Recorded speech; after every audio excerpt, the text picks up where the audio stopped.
Welcome to the MamasteFit Podcast. In this episode, I'm going to be sharing how I trained for a marathon at 9 months postpartum, even though Roxanne abandoned me in running it and supporting me in it. But I'm going to walk you through how I made it to the point where I could survive a marathon. I did not die. Even though questionable. There was a key moment during that marathon when I thought I might actually die, but I did not. I survived, and I'm going to share my journey with you. Welcome to the MamasteFit Podcast. This is Gina, perinatal fitness trainer and birth doula. And I'm Roxanne, labor and delivery nurse and student midwife. And this is the MamasteFit Podcast, where we empower you on your prenatal fitness, birth, and postpartum return to fitness journey. Our podcast shares how to move throughout your pregnancy to stay strong and comfortable, because pain is not a requirement of pregnancy. Understand the science of birth and how to approach recovery after birth. We share our personal experience as mothers navigating this stage in our lives, plus our professional expertise as birth workers and fitness professionals. Our goal is to help you feel confident as you navigate the perinatal timeframe for an empowering pregnancy, positive birth, and postpartum journey. We are glad to have you with us on this journey and that you have chosen us to support you. Welcome to the MamasteFit Podcast. So I ran a marathon and I did not die. Gina is the millennial where you have to pick the three things. It's either getting into gardening, with something else, and then marathoning. Gina has chosen marathoning. I don't know if I am going to. So there was a moment where I was pondering. You are signed up for 2 marathons. I was pondering. I was like, well, maybe if I trained more, this would be less You used to run miserable. ultra-marathon. But ultra marathons were different. Because with the ultra marathon, I had no time goals. I was literally just trying to finish it. And so if I wanted to walk and relax, I did. This marathon, I thought I was going to win it. And then I was like, I'm not going to win it. I'm going to race for a time. And because of that, it made it so much worse. So the ultras I felt like were easier because there was no... If you just tell somebody you ran 40 miles, they're like, wow, that's impressive. So it was just your own personal... It was my own problem. Demon. Yeah. It was my own problem. But I was like, well, maybe if I trained for this marathon, it would be less miserable. And then I saw a video of this lady who legitimately trains for marathons, and she was hobbling around after the fact. And I was like, no, I just think that's how marathons are. Everyone just sucks. It just feels awful. I mean, some people run marathons literally every day. Well, that sounds like a bad time. They probably don't do it for time, though. Anyways, so I ran a marathon. I did not die. There was a moment during it where I was like, I might die. But it was a really beautiful trail marathon. So it was all on this gravel trail. So it was a really nice scene. So if Rocks? it was really, really fine. It was pretty much like a dirt path. Okay. So if I was going to die somewhere, that would have been a nice place to die. It smelled bad, though, you said. No, the trail was away. So it wasn't a small town in Virginia where they had a cardboard factory. So the whole town smelled like wet cardboard. But once you made it to the trail, you didn't smell that anymore. Okay. So that was nice. So it would have been a nice place to die during it. But yeah, so how did I train for this marathon? Why did I even sign up for a marathon at 9 months postpartum when I have not really been running at all for the past 9 years of my life? So in college, I was a collegiate runner. And then my early adult years, I was doing 10 milers. I was doing ultra marathons. So I was still in my running era. And then I got pregnant with Adeline, my oldest. She was a planned pregnancy. Whenever I say that, I always feel like people think she was an unplanned child. She was totally planned. But during that pregnancy, running just didn't feel good for me and my body. And running has not felt good for me in any of my pregnancies. I know that there are some folks that running feels really great for them and they can do it the whole time, or maybe they're lying to themselves. But for me personally, running just did not feel good for me. So I usually just do low impact. And then postpartum, I found getting back to running was a little bit more challenging with my second and then my third, because my first, I was able to kind of get back into it. And I think I did a 5K with her in the stroller, but it was much easier to push a single stroller than a double stroller. And then you had a third kid and it was just oh God, this is awful. So I really haven't been running a whole ton since before Adeline was born. And I just decided I was going to do a marathon for some reason with 4 kids instead. So we signed up for the Disney Marathon in January. And my grand idea was we should do the Goofy Challenge. And if you're not familiar with what the Goofy Challenge is, it's a half marathon and then the next day you do a full marathon. Because I was like, that sounds like a great idea. And apparently nobody likes to tell me no. Everyone is my hype. Do the half marathon. Everyone is my hype person. And so not only did I sign up for the Goofy Challenge, Roxanne signed up for it, and 2 of our friends. And by we signed up for it, Gina means she signed everybody up. And everyone agreed to it. So I didn't really have a choice. Even if I was like, I would like the half marathon, Gina was like, it's easier if you just do the Goofy Challenge, so I'm going to sign you up for the Goofy Challenge. And Roxanne said, okay. So not only did I sign up for the Goofy Challenge, 3 of my friends did. One of them. One of who is Roxanne, who is also not running it now anymore, obviously, because it's like her due date. 40 weeks. So everyone decided that the Goofy Challenge was a great idea. And so we were ready to do that in January. And then while I was signing us up, I saw that you could either say, my time is less than 5 hours or my time is more than 5 hours for the marathon. And if your time is less than 5 hours, you have to submit a time of like a proof to show like that's what your time is. And if you do that, you get placed in an earlier corral. And so what corrals are is when you run these large races, they have like different segments based on your time. So like corral A is going to be the fastest people, and then B is like the next fastest, C all the way down. And so ideally the faster runners get to take off as opposed to being like in the back of the pack, and then you have to like weave through all these people. I have no idea how large the marathon is at Disney. Huge. I'm assuming it's very, very giant. And so I did not want to be weaving through hundreds of people. I wasn't weaving through anybody. But For the marathon or for the half, and I wanted to be an earlier crowd. I was also told that if you're in an earlier corral, it's more fun because you're in the front of the pack to be able to see the characters and do rides and stuff. So I was like, I want to submit a time, but you have to submit times by July 1st, which was in about 2 months from when I realized this. And so I looked up a marathon and I said, hey, Roxanne, we need to sign up for this marathon on June 14th. In 2 months from now, because we need to submit a time. And Roxanne was like, okay. And we both signed up for it. So we signed up for this marathon and then realized that we had to actually train for it. Because Disney felt really far away. And I was like, oh, we'll get to it. We'll start training for that. I would do a 30-minute run and I'll be like, feels We'll great. train for that I marathon. can totally do this. 30 minutes, no problem. It was probably going to be November when I was like, oh shit, we need to train for this marathon. So because the marathon was in 8 weeks, I was like, oh, well, we have to actually run now. And so we did one long run together, which was 5 miles, and it was slow. And I was like, oh no, we have made a mistake. And then Roxanne did not do another long run with me because she was pregnant. And she said, I can't run this marathon. I'm growing a person, which was probably a good idea. It was pretty miserable. So I started training by myself, all by my lonesome, because Roxanne abandoned me. And I started doing... You could have not ran it. I could have not ran it, but I wanted my time, Roxanne. I want to be able to take really a picture doesn't make a difference. with Minnie Mouse. You still get a picture with Minnie Mouse. I wanted a picture with Minnie Mouse. You still get a picture with Minnie Mouse. I ran the Disney Marathon. It's always a long line, unless you are first. Well, maybe that's who I'm going to be. Gina. I got 6 months to train, Roxanne, Gina. to be number 1. Gina. So what I started doing for my marathon training was first during pregnancy, I was staying fairly active throughout. I wasn't running during pregnancy, but I was doing like low impact cardio, like riding the Peloton, doing stationary bike, going for lots of walks, but mostly really focusing on strength endurance training with my lifts. So my lifts were higher volume, so higher rep schemes, like mini circuits. So I was still getting like cardio training with resistance training, but I wasn't running. So I would not say that I finished that pregnancy ready to run a marathon by any means. I was ready to have a baby and then heal postpartum. And then in the postpartum timeframe, the very early weeks and first month postpartum, I mostly just focused on resting and allowing my body to heal and to have that initial tissue healing, which I find to be incredibly important to set the stage for like long-term postpartum healing.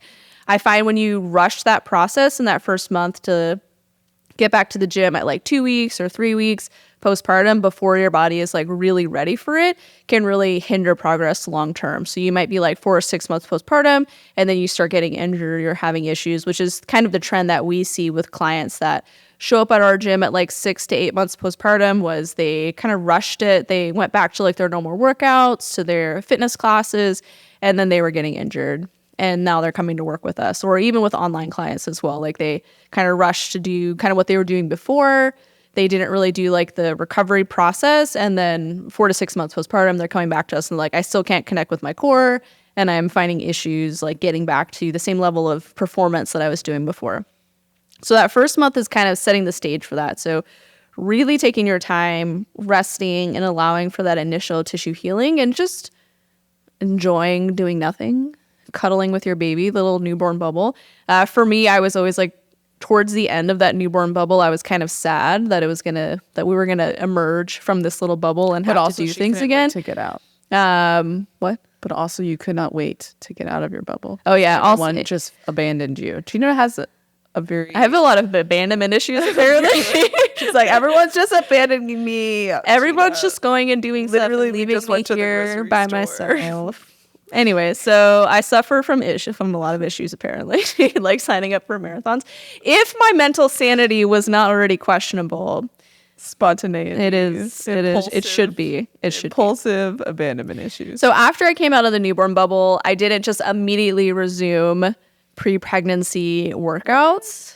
It was a very slow and gradual process, starting mostly with like body weight movements, maybe some light weights and bands, really decreasing the overall amount of movement that I was doing in like a lift. So instead of doing like a full-blown back squat with a barbell, I was doing like a kneeling squat to start. And then it was a box squat, and then it was an air squat. And then we were adding on some weight. So there is a very slow and gradual process for me to reconnect with my core, reconnect with my pelvic floor, learn how to stabilize in this new body, and also work through any kind of like movement pattern issues that I was having. So if I was having aches and pains, working with PT to figure out how can we adjust it so that I don't have this discomfort. And so that was like another like 2 months of a process of just rebuilding back to the point where I was lifting with a barbell and I was running and all that stuff again.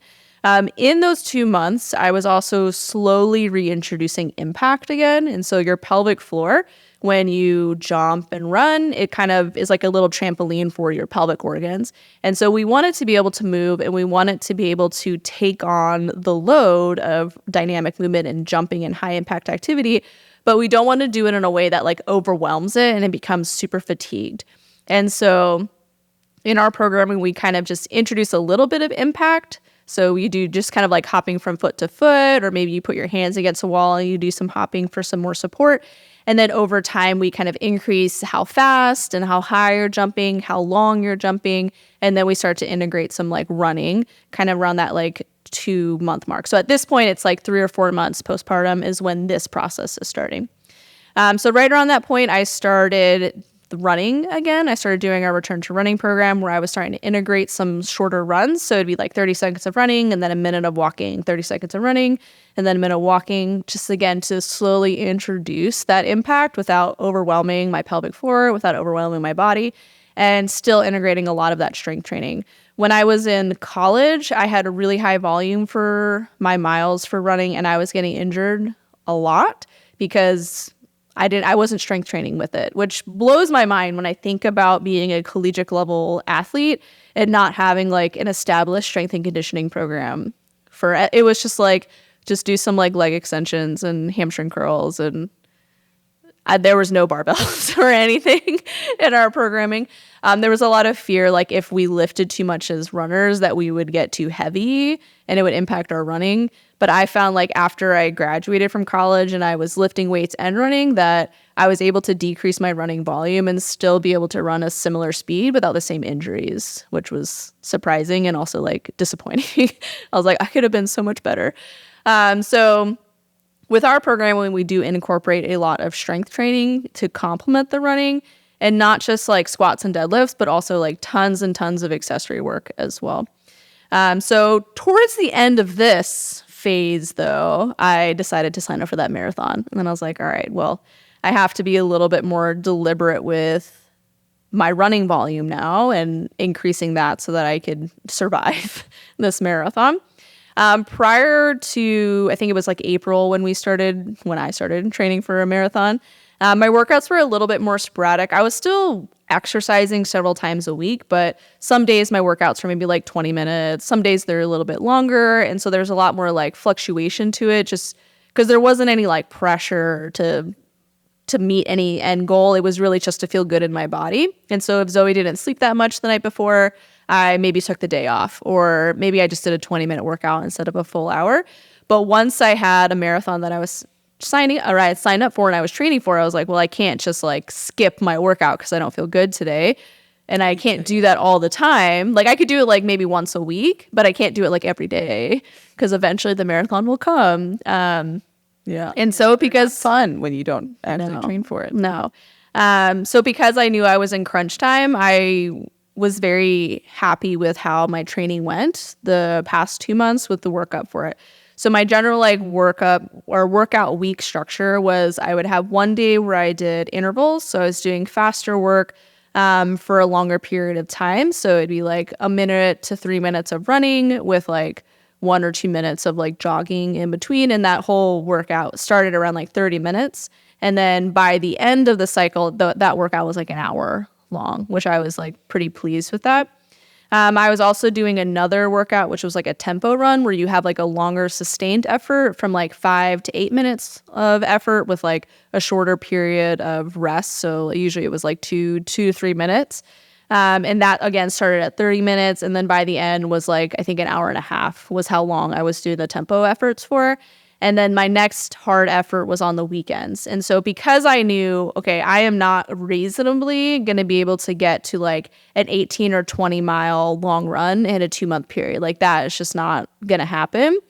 And I also knew because I was suddenly increasing my running volume, I was still only like 7 to 8 months postpartum, that doing those super long runs every weekend was probably also going to be too much for my body as well. And so what I did was I split up my long effort over the weekend. So on day 1, I would do a long Peloton ride, so a long bike ride for an hour. And then towards the end of the training cycle, it was an hour and a half. So that had a low impact, but it was a cardio effort. And then the next day, so I would be fatigued going into the long run. I would do my long run. And I started at like 5 miles with Roxanne, which was a lot harder than I was anticipating. I was like, Roxanne, we should run for it was also an hour and a half today. It was 12 p.m. So like hottest part of the day, just starting to get hot in North Carolina. So I started chafing at the end. It was very sad. We were pretty sad. I was like, we're going to do 90 minutes. And Roxanne was like, how about we just try an hour? How about we start there? And I was like, well, we'll see how we feel at 30 minutes. I was like, turn this bitch around. Like we could always add on more at the end, Gina. Yeah, and we were running slow. At 60 minutes, we were like, okay, we can walk now. Yeah, we did 5 miles in an hour, which was embarrassingly slow. I wasn't embarrassed by it. I was embarrassed by it. So that was another thing that I really had to overcome with my training, was accepting that I was not a collegiate runner anymore. And no 7-minute 14-mile runs anymore. For I needed to be okay with running a slow pace. Which I had already accepted because my husband and I trained for a half marathon after my second postpartum, not his. He's not postpartum, I am. But after that one, we would do all of our long runs at like 10-minute pace. And I had to accept that I was not an 8-minute mile long run person anymore. And so I had already accepted it. So Gina, distraught. I had not our accepted 11-minute it. mile. I still have not. I was very proud of my 11-minute mile for our 5-mile run. I was not. I was distraught about it. So started at like an hour for a long run, which only ran 5 miles. And by the end of the training cycle, I made it to 12 miles, which was still not long enough. It was still not long enough. My goal was to make it to 16. So each week, my plan was to add 2 miles to it. And so by the end of the 8 weeks, I would be at 16 miles. And I was getting pretty close to it. And then like 1 week when I went out for my 14 miler, it was downpouring and thunderstorming. And you know what I don't want to do? Run 16 miles on a treadmill. No, thank you. No, thank you. So there was 1 week where I was supposed to do 12 miles, I think, and I did 8, and I was like, I'm good. I'm done. And so then I did the 12 the next week, and then I was supposed to go off to do 14, which was less than my goal of 16, but because I had skipped a week, it kind of messed up the progression. And then it was like thunderstorming, downpouring. Like the trails were rivers, and I was like, I'm going to call it a day, and we're just going to go home. So Gina trained for a half marathon? I did train for a half marathon. And ran a marathon. The half marathon in the race felt really good. 8-minute mile half marathon. That's really good. It was. And so then you still had to run. And I still had to run another half marathon. So overall, I was really happy with my training. I feel like if I had another 2 months, it would have been a lot better. So Disney is going to be, I'm going to be first in line to take a picture with Minnie Mouse. I'm excited. So the 2 months was enough to get me to survive. But I know that the only reason why I was able to do that was because of all the stuff that came before that 2 months. Like I was still very, very active throughout my pregnancy. So I wasn't starting at 0 when my postpartum return started. I was still starting at 3 probably. And then I was rebuilding for 4 months. And then it was, okay, now I'm back into the return to running. And now I'm at the marathon. So there was a lot of preparation work that came before I made it to those 2 months that allowed me to do that without having any issues during it, which I was really excited about. I really haven't had any pelvic floor issues since I gave birth, outside of like normal aches and pains here and there, but nothing like I'm not peeing myself. I don't have any pain. Like I have prolapse, but it's not symptomatic. It's asymptomatic. So I don't have any issues from it. So if you have pelvic organ prolapse and you're worried about, well, can I ever run again? Like the answer is yes. You don't have to have symptoms from it by any means. So even with that increase in running volume, I didn't grow any new symptoms or discomforts. I did have like a little bit of knee pain. That I worked with the PTs to kind of figure out some exercises to help improve how my feet were landing and how I was pressing off. That was super helpful. And I found that when I ran faster and I really focused on like my arm swing, it really helped to decrease any pain that I was having in my knee. And then my doctor also kind of like assessed my knees, and he was like, they're a little swollen just from probably the increase in running, but it's going to go down once you get used to it. And like literally the next week, right before the marathon, the swelling went down, and I was like, oh, like I don't have any knee pain now. And I think my body has finally gotten used to the mileage just in time. Let's take a break from this week's episode to hear about our podcast sponsor, Needed. Needed is a nutrition company that specializes in optimizing nourishment for the perinatal time frame that Roxanne and I personally use during our pregnancies and into our postpartums. While training for this marathon, I knew that I really needed to focus on my nutrition to, one, be able to maintain my breast milk supply, and to also help to optimize my recovery before and after my workouts. I personally utilize Needed's collagen in the morning with my coffee and then after my workouts to help optimize my recovery, because our protein needs during postpartum are much higher than they are at other times in our life, in addition to if you're training for a full-on marathon. Collagen protein can help with tissue recovery, which was something that I was really focused on while training for this marathon. If you want to check out Needed, you can check them out at thisisneeded.com and use our code MamasteFitPod to get 20% off your order. So it felt really good going into the marathon. My goal the whole time was to break 4 hours, but I didn't know how realistic that was because my long run pace was right around like a 9 to like 9:30 pace for like the 12 mile, but that was on like a really hilly like trail terrain. And so I was like, well, maybe it's because of that. My tempos and my intervals were getting a lot faster too, which I was like really happy with the progression of how much quicker I was able to run by the end of the training cycle.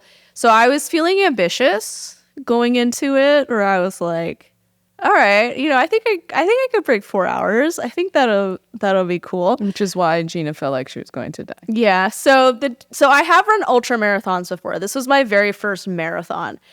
And the ultra marathons were still really hard, and I was still like really sore and stuff after them. But this marathon was like way worse. And I think it's because I was running for time. Like I was trying to break a certain time. With the ultra marathons, which an ultra marathon is anything longer than 26 miles. And the first one I did was like a 50K, and then I did like a 40-miler. The difference with those is like nobody knows what a reasonable time is for a 50K. Like, what would have been an impressive time for a 50K be for you? Probably any time. Like, you finished 50K, like, wow, that's impressive. 31 miles. 31 miles. Or, oh, you finished 40 miles. Nobody has asked me, how many hours did that take you? Because there's so many factors in ultra marathons of like, what was the terrain like? Was it very mountainous? Like, you can't always run the entire ultra marathon because of just the terrain that you were navigating. Yeah. Or was it just a flat ass ultra marathon? Well, the 40-mile was a flat ass one, but that one sucked. I rolled my ankle at like mile 3. But it's super reasonable to take a long time to run them. Like nobody, even like the super fast ultra marathoners are not doing 7-minute pace. They're doing like 10 minutes. And they sometimes will still walk. And they're walking a lot. So it's just like a different mentality with the ultra marathons versus like a marathon. A marathon, like times are a little bit more understood. There's people that actually race them and run them the whole time. It's in the Olympics. Like there's a little bit more like to it. And so I put some pressure on myself to do 4 hours. I was also researching a little bit because it was a smaller marathon, what the top women were running. Because I was like, maybe I'm competitive for that. Maybe I could get a trophy. I could get a trophy and give it to my son, who was distraught that he did not get a trophy. Well, this maybe season. he should have ran faster. Maybe he should have ran faster. He did not run fast for the first 3 races. And so he missed a race because somebody went on vacation. I don't know. So when it came to the marathon, I was like, I want to break 4 hours. And so the morning of, I show up and I'm like, all right, let's do this. And then it got delayed. It was supposed to start at 7 and then the marathon got delayed. And so I was already like, okay, well, that's good because I kind of have to poop. So I ran to the porta potties. I had my last like run poo because that was like my biggest concern. I was like, I don't have to shit in the middle of this marathon. I wasn't worried about shitting my pants or anything. I did have to poop. But I was like, I don't want to have to stop to poo. Because what's really hard to do is to stop poo after sitting and then get up and run. And I was like, I want to not have to do that. So they were like, the race is delayed. There's a tree in the middle of the trail. We have to chop it up and remove it. And so I was like, I sprinted to the porta potty. I like had my last poo. And then I was like, okay, well, I feel like I have a lot of time. So let me run to my car and pump real quick, which was dumb. Like, so the race was on. So Gina's running before. I'm running around and I'm like sprinting too because I'm trying to be quick. So the race was on this trail that ran by the river. Where you had to park was downhill. But this hill was so steep and it had rain, so it was slick to where like you couldn't just like walk down the hill. Like you had to go around and do like the loop to get down to your car. So you had to like run down and then it was like 2 little loops you had to take to get because it kind of weaved down. So I did that, got to my car. I like did like 2 pumps and then I was like, what the fuck am I doing? I need to go. And I like threw it back in the car. I was like, well, hopefully that was enough. And it was. And I like ran back. And as I was like making it to the start, they were like, and go. But it was chipped. So it was like, well, as long as I passed the starting line. So my heart rate for like the first mile was like 190 because I was sprinting up a hill to get to the start. So the race starts and they had combined the half and the marathon together because it was delayed. It was supposed to be marathon at 7 and then 7:15 was the half and then the 10K was at 7:30 and then 5K was at 7:45. But they started the half and the full together at like 7:20. So now there's like a ton of people ahead of me. This is still a smaller race, but there's probably like 200 people. And it's only like maybe an 8-foot trail. So it's not like that big. But so I'm kind of like beep bopping in through all these people. And I'm like holding like under an 8-minute pace. And I'm like, this feels quick. I shouldn't be doing this. But I was like, but I feel okay. I'm not breathing heavy. This doesn't feel too bad. And And so I just keep holding this like 8-minute pace, and I'm just like passing people, and I'm like, okay, I'm going to regret this, I think, but it's fine. I feel fine right now. Like, I'm not breathing heavy. I feel like this is a good pace for me. And so this, I think around like mile 2 or 3, I had like really separated from like the crowd and was just kind of on my own, not on my own, but like I had a lot of space to do whatever I wanted. And I was curious at this point. I'm like, I wonder how many women are ahead of me, because I didn't start with the pack. Like, I was like way behind. So I had no idea who was in the half, who was in the full. But it was an out and back marathon. So I was like, I know that at the halfway point, I'm going to know what place I am. And then I can make some decisions there. And every mile that I went, because I knew I had to run like a 9:10 pace in order to break 4 hours. And so I hit mile 1, and it was like 8 minutes. And I was like, all right, I added 1 minute to my little bank of extra minutes that I have probably for the way back, which I needed every one of those minutes. And so like a mile 2, okay, another 8-minute pace. Okay, now I got 2 minutes in my pocket of saving that I can use for later. And so I was with like 2 guys that we were just like running all together at the same pace. And one guy was like, oh, you might be the top female. I might be running with the champ right now. And I was like, fuck yeah, you might be. And so I was like super motivated. I was like, I want to be the champ. And I was like, I really want to kind of stop at these rest points and like really drink my water and like eat my snack and then move on. But if I'm in the lead, then I want to keep the lead. Dumb. So dumb. So we get closer to the halfway point, and I'm like, man, I don't think I like this 8-minute pace anymore. This kind of feels like a bad time. And we're still like a mile from the turnaround, and I see the first female run by. I'm like, all right, I'm not first. That's okay. And my top 3 gets a trophy. If I'm not in the top 3, I'm going to walk at these rest stops. So then we run like, and so she's 2 miles ahead of me. I'm not catching her. Like, even if I sprinted, so she could have walked. She's Roxanne. She finished in like almost a 7-minute pace. She trained more than 2 months. So then I see the second place, and she's about a mile ahead of me. So I had like half a mile to the turnaround point. I see second place run by. I'm like, all right, maybe I'm in third. And then like a quarter mile to the turnaround, I see number 3, and I'm like, I'm walking at every rest stop now. Fuck this pace. Like, 4th place don't get shit. And I'm like, they're too far ahead for me to catch them, even if I sustained this pace. Even if I sustained that pace, I would not have caught any of them. I would have been really close to like the 3rd, maybe. So once we hit the turnaround, at that point, like I'm going to keep this pace was like, just break 4 hours. And so I shifted my goal. So we made it to the turnaround. I had like a little, like, they had a bunch of gels and snacks and stuff. So I had like a gel. I like took my time drinking the water, and then I started running back. And so my pace out there for the half was, I think, like 8:20 or 8:15 or something like that. My pace back was like 10 minutes. So at this, had those minutes banked. I did. I had all my minutes banked. So I'm running back, and I'm like, oh man, my legs are starting to be tired. Just ran a 9-minute pace the whole time. My legs are starting to be tired. They are very tired. And so I started walking at all of the rest stops to drink my water, drink the Gatorade. I also did not pack enough element with myself, because they just had Gatorade at each rest stop, which I don't love Gatorade. And it was also really watered down. So it was like, there really just wasn't a lot of like electrolytes within it to help replenish. And I only brought 2 packets of element with me because I'm dumb.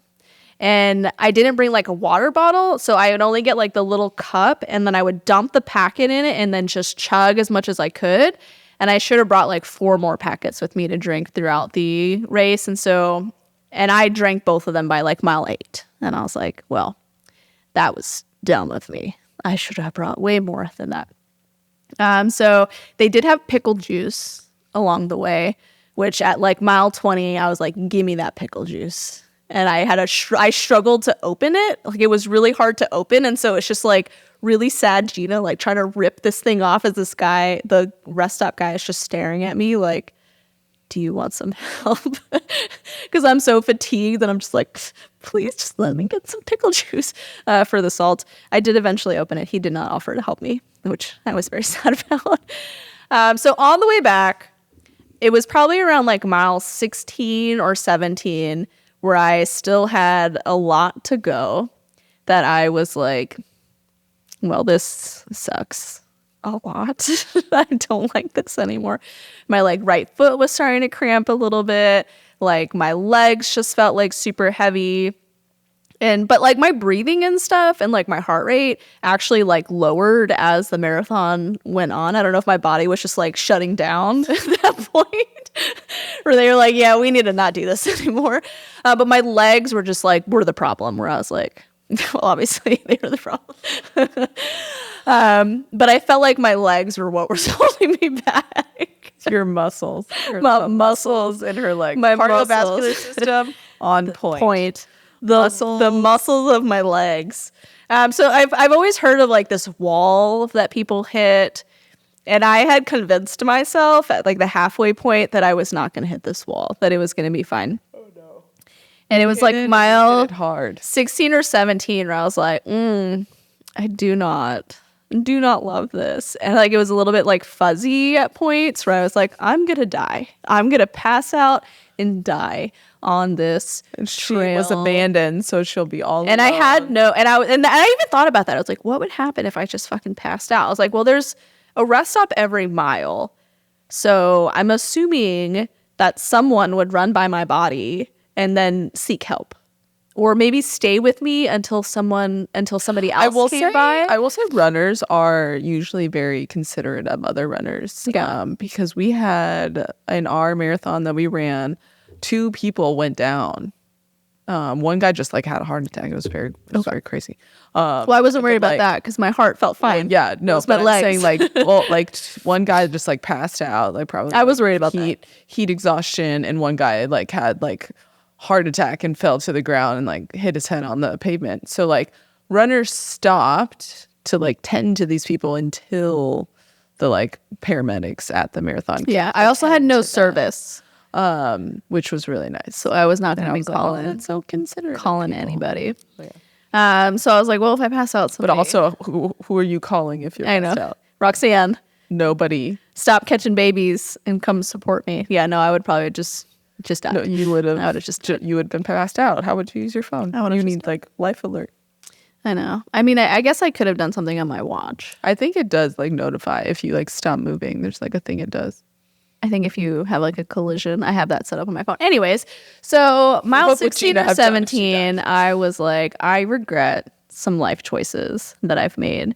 And I was like, but I want to break 4 hours. And so every mile, because the mile markers were also out, I would hit the mile marker and be like, okay, I hit mile 4 for the way out. So I got 4 miles left. I got 3 miles left. I got 2 miles left to the start. And then in my head, actually, I had to use my phone because I could not do math at this point. Like my brain was like, we're not working anymore. I'd be like, okay, I have to hit this like by 6.5 miles to go. I have to hit that by 3 hours. Okay. How much time do I have to run X number of miles? So I'd be like, okay, I have 4 miles to go. I've got this much time. What mile pace do I need to do to get that? And I did that for like every mile, and I just like hung on to that. And I would do like, okay, this is the mile point out. That's the half miles like mile marker. And I would just use like every marker as like my little milestone to like make it back. The last like 6 miles were definitely, I think, the most mentally challenging because I knew I still had to sustain a pace. Like I couldn't just start walking and just like finish. Like I'm like, I have to maintain at least an 11-minute pace or I will not break 4 hours. So you can't walk for that long. But when I would run, I would be running like an 8:30, 9-minute pace. And then I would walk for like 30 seconds. And then I'd be like, okay, now I have to run. But every time I'd be like, I'm going to run all the way to that rest stop before I stop walking. And then like 3 steps later, so I'm like, just kidding, I'm walking. And then I'm like, okay, now I'm going to run until that thing. No, I'm not. I'm going to walk now.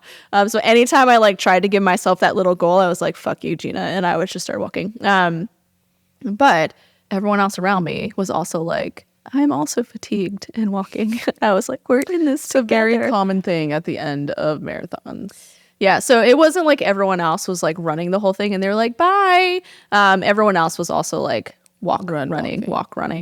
So it was very sad the last little bit. I had this vision that I was going to like document the whole thing. Like, so there's like 2 videos during the marathon. I took it at the quarter-mile mark, and then I took it like right around the halfway point, or the quarter marathon mark, and then the halfway point. And then there are like no other videos because I like physically could not like hold my phone and record anything at that point. So I finally see the finish line and I'm like, thank fucking God, this thing is finally over. I cross, I immediately beeline it to like a seat and I sit down, which was super dumb. But honestly, like what else was I going to do with anything I did at that point was going to be dumb. I mean, you just ran 26 miles. I like paused for a moment and then I was like, okay, I need to get up and move before I get fucking stuck here. And I'm like, lady, can you take a photo of me? But I picked like the oldest lady possible, and she was like, I don't know what to do with this phone. And so her daughter's like trying to help her like take my photo, and I'm just like and then I realized I have to walk to my car, which is all downhill and downstairs, and it's like a quarter mile away. So I am like, probably on purpose, holding on for dear life to this stairs to like slowly walk down the stairs, which is like 1,000 steps at least. And then I have to like slowly hobble that like quarter mile loop down all the way to my car. And then I realized that I did not stage my stuff properly. I should have had like my sandals, my change of clothes, my water, and my snack like in the trunk of the car, like ready to go. It was still in my bag that was buried in the back seat. So now I have to open the car, find my stuff, which is like, for whatever reason, the most challenging thing I've ever done in my life. And in this moment, I was like, I really wish I had somebody here with me to help me. So I finally get all my stuff out, and then I'm like, I'm allergic to grass, so I can't just sit down in the grass to stretch. And so I crawl into the back of my SUV to try to like stretch back there, but it's just like a little bit too low for me, so I'm like cramped up in there. It's also really hard to crawl into that vehicle. So I'm like, probably hot. I'm like, I should have brought a sheet or something. I didn't even have like a large towel. All I had was a hand towel. Now you know for your next I had a hand towel. So I finally get all my stuff on, and then I just like sit there and I'm like, I wonder if there's age group prizes. So if you couldn't tell, Gina's pretty competitive. She's motivated by trophies and winning and prizes. So then I decide, okay, I did remember seeing a lot of metal stuff on this table. So I think they might have little trophies for every age group. And I was very motivated about the idea of bringing home a small trophy to give to my children.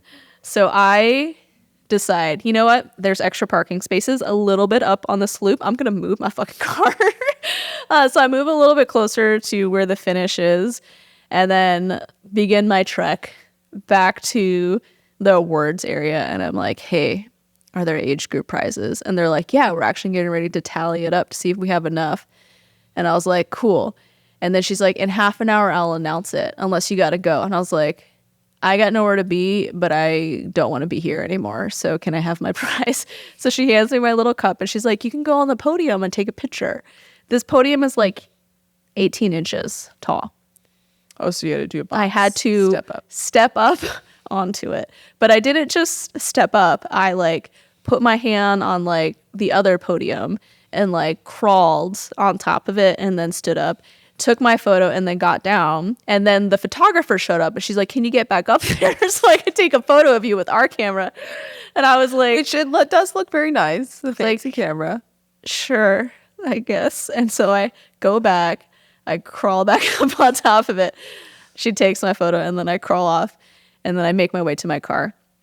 And that drive home was so miserable. But I was like, it'll be just as bad tomorrow. It would have been a little bit better if I had waited until the next day. However, this was my first like solo trip away from Zoe. So I was like, I got to get home. It'd also be nice to be in my own bed. It was not nice to be in my own bed with my 2 small children that love to snuggle because I couldn't move. And so my legs were like cramping all night. Oh my God. But I did stop at Roxanne's house to do an ice bath for about 5 minutes. And then her children were like, we're going to play in the pool while you're in the ice bath. And I was like, no, you're not. I am not watching you. I will not be responsible if you drown. So the ice bath did help a lot. And then I went home, and our mom was like, you should take an Epsom salt bath too. And so I was like, I'm going to do all of the things. You took all the baths. I did all the baths. And so then I did an Epsom salt bath. And then I laid in my bed and thought I was going to die throughout the night. And so somebody asked me, what was worse, the marathon or labor? And I was like, you know what? I can't give you a clear answer right now. The marathon has a set end point, though. Like, you know, at this point, it'll be done. I just have to make it through this, and it's done. Labor does not have a set end point. You can be in labor for hours, mentally, for days. It's different. Mm-hmm. And so there's a differentness to it. With the marathon, I felt like physically it was much more fatiguing because, I mean, my legs hurt after labor, but not in the same way that it does with a marathon. So it was definitely like much more fatiguing, but labor was also painful in its own way. But yeah, I think like because labor doesn't have like a timeline to it, mentally it's harder. But the marathon took longer, I think, for my legs to recover from than labor. Yeah, I do feel like post-marathon and postpartum initially are very similar, where you feel like you just got hit by a bus. But I was able to sit on a toilet without after a marathon, after having a baby, then after a marathon for like, granted, Gina trained for her marathon. I ran 5 mile. 5 miles was my longest run when I trained for a marathon. So sitting on a toilet for a while was the worst thing. And we lived in a house that had stairs. So I had to go up and down the stairs to get to my bedroom after a marathon, which was horrible. Yeah. Horrible. I went down one set of stairs and it was like leaning into the railing as I like hobbled down and like holding Zoe in one arm. Parenting after a marathon is awful. Yeah. Awful. I'm so heartbroken that I won't be there for the Disney marathon. It's just so upset about it. I know. You were really, really looking forward to it. Looking forward to parenting my 3 children at Disney post half marathon, and I'm so sad that I'm gonna miss it. Overall, though, I think it was a great experience. I don't know if I'm going to become a marathoner because, again, I don't know if there's ever a feel good. No, like, but half marathons. I think half marathon's a good distance. I personally would run all the half marathons. I think a half marathon is a good distance too. The marathon is just like a little bit like 13 miles. You could also heart 13 miles. Yeah. If you didn't train as well, you could still do a 13-mile run. Yeah, I don't know if marathoning is in my future. I didn't even qualify for Boston. You have to run 3 hours and 30 minutes or less. Why would you want to, though? I don't know. I feel like that's like the thing that everybody wants to do. I was like, oh, for sure. I must have qualified for it with breaking 4 hours. No. Yeah, Boston is like a really big marathon. Is it? Yeah, it's really hard to qualify for. Why do you think people like train for that? Exactly. I'm like, oh, that's their Olympics. I do not want to run any more marathons besides the Disney one, which sounds fun. So I don't think I'm going to become a Disney, or not. I'm going to become a Disney marathoner. I don't think I'm going to become like a legit. I'm going to be a Disney half marathoner. It's a lot of training.